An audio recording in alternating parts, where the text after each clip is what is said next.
Queen. Okay, so I saw Captain Marvel literally like 20 minutes ago. I got back. I had a lot of thoughts on it. Um, and I feel like talking about them. And I didn't feel like writing a whole script and getting a whole video essay put out there. I just wanted to like say my piece. Um, so first of all, it's blatant SJW pandering, and I'm not gonna be called a sexist just because I. So on that end, I will say that, like, politically speaking, this movie is the most inoffensive thing it could possibly be. Big red flag if that takes up like a large portion of anyone's video on this subject. Captain Marvel is such a powerful woman. Seeing a strong woman on screen, I really hope that this paves the way for more strong women. She's just such an empowering figure for women. I respect the women. Yes, this movie is feminist. It's like Carol got told she couldn't do things because she was a girl, and then she did them. And they play that "I'm Just a Girl" song at one point while Carol beats people up. That's about the extent of the feminist messaging. It's really nothing radical at all. So, like, okay. Now, as far as the narrative stuff, or just the movie in general, I guess, I didn't like it too much. I think it's definitely one of the weaker Marvel movies for me personally. And I would probably have to boil that down to, I'm speaking off the cuff here, like the way they portray the protagonist, the antagonist, and then the like metatextual stuff, references to other Marvel movies and stuff like that.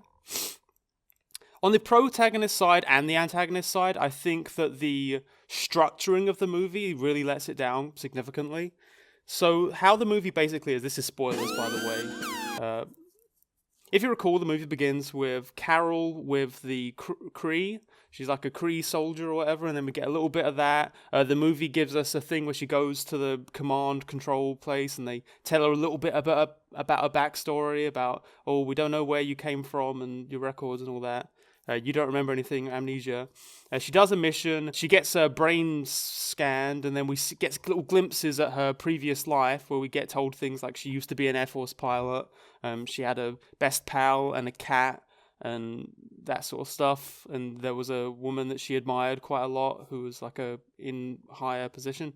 Anyway, so then she gets crash landed on Earth in a blockbuster video, branding, and then Nick Fury shows up with Agent Coulson, and then she sort of informs them about the Skrull and the Kree and all that sort of thing. They go off on sort of a Captain America Winter Soldier style, buddies in a car for a little bit, like 10-15 minutes. Don't really get a lot of back and forth, which was a bit of a shame. I predict that some people are gonna maybe say, "Oh, it's like a buddy cop movie," which it's not at all, really. Like, she has a few exchanges with Nick, and that's about it. And the same goes for Nick Fury and Coulson, who, from the looks of things, are like partners, but don't really have a dynamic at all. It's just, here's those two. Anyway, back to what I was saying. After that point, Carol actually starts to get her memories back as she gets more and more information about what's going on. Big reveal where she fully remembers who she was and her relationship with her previous relationships and her previous life as a person. And then we get the big fight between her and the Kree, where once we realize that the Kree are actually been lying to her about so much of this contextual stuff going on. And then she beats the Kree, and she decides to help the Skrull with their world and go off on whatever. Not necessarily the worst structure, but I feel like it doesn't serve this movie very well. One second. The main issue is I feel like we're never really quite along for the ride with the characters due to this structure. We always know stuff before the characters do, and it makes it feel as if we're like not just keeping up and we're not involved in it. We're just sitting there waiting for the characters to realize the thing that we've already been told. So from the beginning of the movie, when you know Carol looks like a regular person and then she's told that we don't know where she's from, it's like, yeah, so she's from Earth, we know that. Then there's a bit more context where they go into her brain, and it's like, okay, so she used to be an Air Force pilot, we know that now. She had a cat called Goose. This is her friends, this is the person she admired. Okay, so now we know that. Carol not knowing this still, for like not really understanding her past.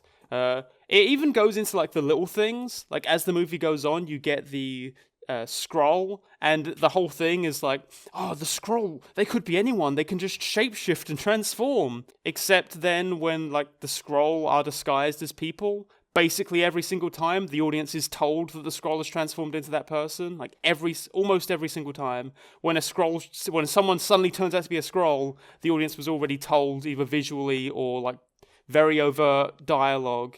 So the audience structurally always seems to be ahead of the characters. I feel like this movie maybe would have been better served if we'd started with Carol crash landing on Earth. That way, when she's explaining the scroll and the Kree to Nick Fury and Coulson and everyone else, it actually feels like we're learning too. So we get a sense of like, oh, Carol knows this stuff. She's like opening the world up to us with this. Except in the context of the movie, we've known this for like half an hour. So when she's explaining it to them, it's like, yep, now we're all caught up. And I think that this leads to Carol herself not being particularly interesting in a lot of ways due to this structure.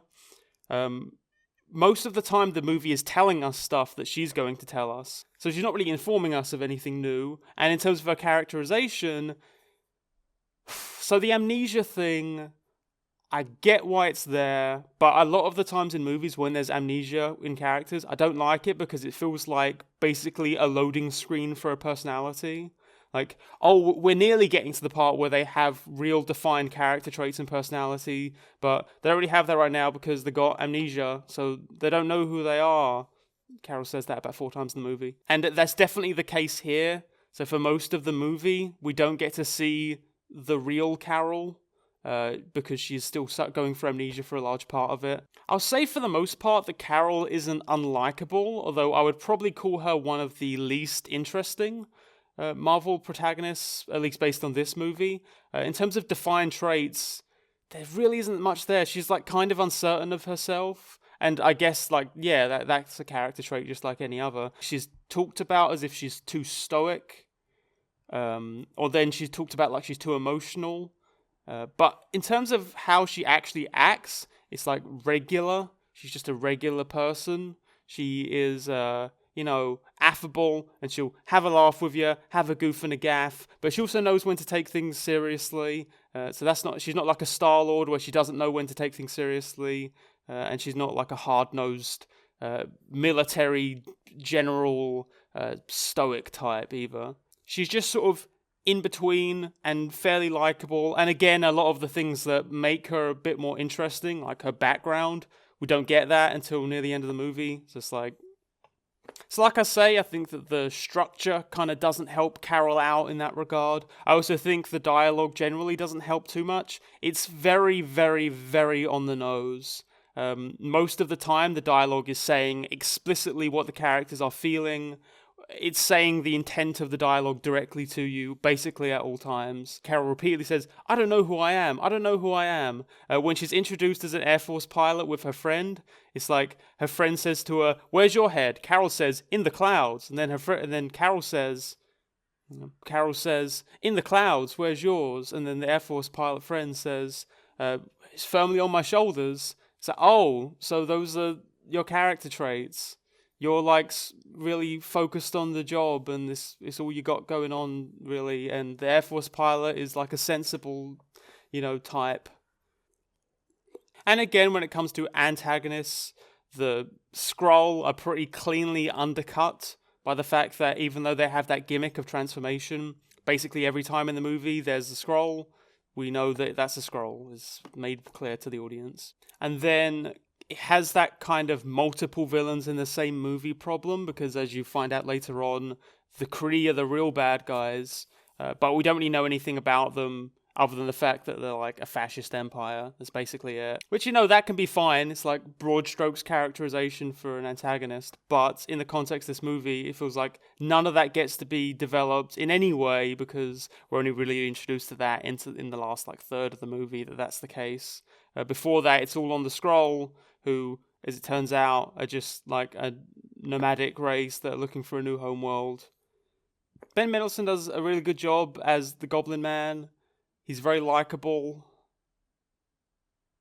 And then the third thing, like I say, metatextual stuff. I do feel like this is one of the first Marvel movies where I'll say if it wasn't for the stuff that they're constantly tying into the larger universe, I would find the movie just like exceedingly dull. I wouldn't put the movie itself at like a Thor 2 level, Thor 2 being like my personal least favorite Marvel movie. I would maybe place it around Ant-Man level, which is like lower middle. But I think that more than most Marvel movies, this is one where, for the most part, the highlights are going to be stuff where it references other Marvel movies. Like, Coulson shows up. Cool. He's not really characterized in any way. We don't really learn anything more about him. It's just like, yep, Coulson's here. Ronan the Accuser's here from Guardians of the Galaxy. Do you remember? He was like one of those villains who you would like group together to be like, wow, Marvel villains are really like boring. And then they started to fix that later on with like Vulture and Killmonger and Thanos. But yeah, we get Ronan again. Look, it's Nick Fury again.